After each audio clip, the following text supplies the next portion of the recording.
devrait vous rappeler quelque chose, ça. Comme princesse. un ouragan. Eh oui, une princesse Ouais. qui chantait.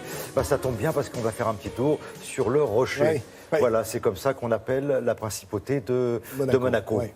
Dans la capitale est, parce que je me pose toujours, Monte-Carlo, c'est ça, hein? Oui, absolument. Alors là, on va faire un saut, mais alors un grand saut dans le temps, parce que ça n'a pas été facile de conquérir le rocher. Oui. On est en quoi? On est en 721, Frédéric? Alors, on est en 1297. Et il y a 721 Ah oui, ans. voilà, c'est ça. Voilà. Alors c'est ça. Il faut remonter bien loin pour savoir qu'au tout début janvier 1297, il y a une forteresse qui se trouve là, à Monaco, sur le rocher. Et puis, quelqu'un qui vient frapper à la porte. Alors bon, on regarde par vous savez, le petit Judas, on regarde, qui était et on s'aperçoit qu'il y a un personnage, il y a un moine qui est là derrière la porte et qui demande juste à pouvoir entrer pour pouvoir être nourri et peut-être dormir la nuit, quoi. Alors du coup, on ouvre la porte, il pénètre à l'intérieur et ce moine n'était rien d'autre que Francisco Grimaldi, dit Malizia, c'est-à-dire le malicieux.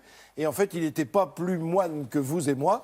Et il sort une épée une fois à l'intérieur et il va pouvoir faire pénétrer à l'intérieur de la forteresse les hommes qui étaient avec lui et qui étaient venus de Gênes, juste en face, si je puis dire, en Italie. Donc voilà l'histoire, voilà comment tout a commencé, voilà comment les Grimaldi s'installent sur le rocher et ils vont y rester et ils y sont toujours, évidemment, avec des histoires absolument incroyables pour cette famille, évidemment, dans la longueur. On a des épisodes extraordinaires avec ce palais que vous connaissez, cette cour d'honneur que vous connaissez, cet escalier à double révolution.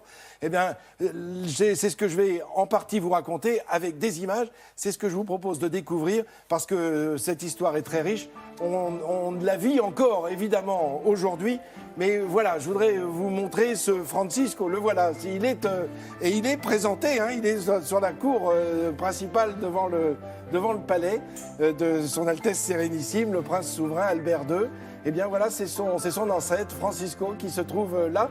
Et voyez, sur les armes de Monaco, on voit les deux moines avec leurs épées, des faux moines, C'est devenu le symbole, c'est ça, le voilà, paradoxe, absolument. Et donc, c'est sur les armes et entourant les deux couleurs qui forment le drapeau monégasque, le rouge et le blanc coupé à l'horizontale, comme vous le savez. Donc, à partir de ce XIIIe siècle, il va falloir s'installer, il va falloir renforcer ce rocher et puis s'étendre vers la mer. Alors, on le sait, celui qui va faire le plus pour le rocher, pour qu'il s'étende sur la mer, c'est le prince Régnier III, le père d'Albert II. Là, je vous présente Albert Ier. Alors, un des personnages emblématiques dans la grande succession des princes souverains, Albert Ier, qui était un homme intelligent, un homme qui adorait l'océanographie, c'est lui qui a d'ailleurs créé le fameux musée océanographique de Monaco. Là, c'est le prince Régnier avec Albert au centre et puis sa maman, Grace Kelly. Une rencontre étonnante, extraordinaire entre le prince et l'actrice remarquable. C'était en 1955. Ils se sont mariés l'année suivante, 1956. Là, je voulais qu'on voit une image du corps des carabiniers que l'on vient de voir, là, parce qu'ils ont fêté leur centenaire il n'y a pas si longtemps que cela, avec de grandes festivités à Monaco.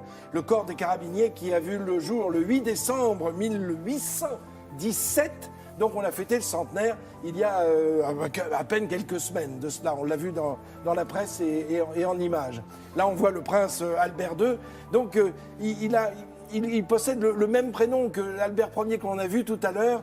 Et c'est important parce que ça a été un prince souverain extraordinaire. Alors je parlais du musée océanographique, mais on peut aussi évoquer le rallye de Monte-Carlo. C'est à lui qu'on le doit, c'est né en 1911. Là aussi, c'est un anniversaire qu'on va fêter au mois de janvier. Et donc tout cela fait que la principauté est devenue aussi célèbre, parce qu'il y a le Grand Prix de Formule 1 aussi, qui a vu le jour un petit peu plus tardivement que le rallye de Monte-Carlo.